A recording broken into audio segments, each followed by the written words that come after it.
हिंदू हृदय सम्राट शिवसेना प्रमुख बाळासाहेब ठाकरे यांचा। राजाभाऊ वाजे तुम आगे बढ़ो। कटकारस्थान करून समाजाच्या मनात विष पेरून एखाद्याच्या राजकीय जीवनात कलंक लावणे हे सर्वात घातक आहे।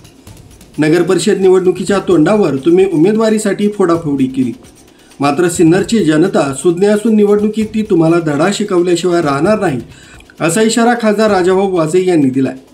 सिन्नर नगर परिषद निवडणुकीत महाविकास आघाडीच्या उमेदवारांच्या प्रचारार्थ मातोश्री नर्मदा लॉन्स इथं शुक्रवारी शिवसेना उभाठा गटाकडून आयोजित करण्यात आलेल्या निष्ठावंतांच्या मेळाव्यात मार्गदर्शन करताना ते बोलत होते।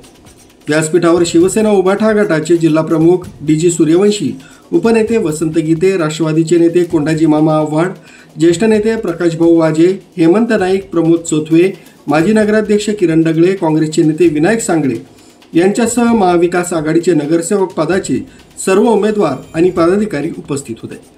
पुढे बोलताना राजाभाऊ वाजे म्हणाले की विधानसभा निवडणुकीत आपण काम केलं नसल्याची टीका उदय सांगळे यांनी केली।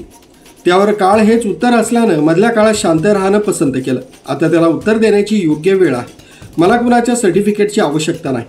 राजाभाऊंमुळे नाही तर माझ्या पैशांमुळे मी सौभाग्यवतींना जिल्हा परिषदेचे अध्यक्ष केल्याचं तुम्ही सांगतात, मात्र दिलीप बनकर, नरेंद्र धराडे यांच्याकडेही भरपूर पैसे होते, माझ्याकडे पैसे नव्हते, पण मी पक्षश्रेष्ठींशी बोलून माझी पुण्याई खर्च करून तुम्हाला जिल्हा परिषदेचं अध्यक्ष केलं, हे विसरू नका। याची आठवणही वाजे यांनी करून दिली आहे। जी आता संपूर्ण महाराष्ट्रात निवडणुका होत आहे, तसं सिन्नरमध्ये सुद्धा नगरपालिकेची निवडणूक होत आहे। आपण पाहिलं असेल की आपल्या नाशिक मतदारसंघात 4 नगरपालिका आहेत, परंतु त्याच्यातल्या 3 ठिकाणी फोडाफोडी झाली।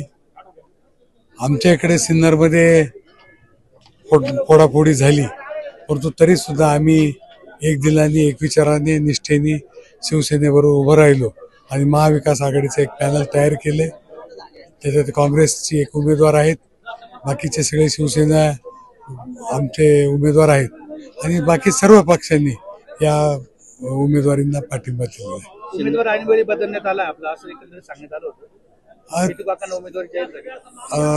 असं पिटूकाका मागणी पूर्वीपासून होती, 4-5 जणांची मागणी होती आणि घटना आपल्याला माहिती आहे, घटना अशा घडल्या की काही आमचे उमेदवार जे आमच्याकडे इच्छुक होते किंवा आमचे उमेदवार होते ते भारतीय जनता पक्षात गेल्यामुळे इथे परिस्थिती अशी निर्माण झाली की कुणाला उमेदवारी द्यावी, परंतु एकूण राजकारण सगळं पाहिल्यानंतर असं लक्षात आलं की आता इथं योग्य उमेदवारी पिटूकाकाची आहे। नगराध्यक्ष पदासाठी आपल्या परिवारातील सदस्य दुसऱ्या पक्षात उभा आहे। सिन्नरला आयोजित महाविकास आघाडीच्या निष्ठावंतांच्या मेळाव्यात खासदार वाजेंनी सगळ्यांवर टीकास्त्र सोडले।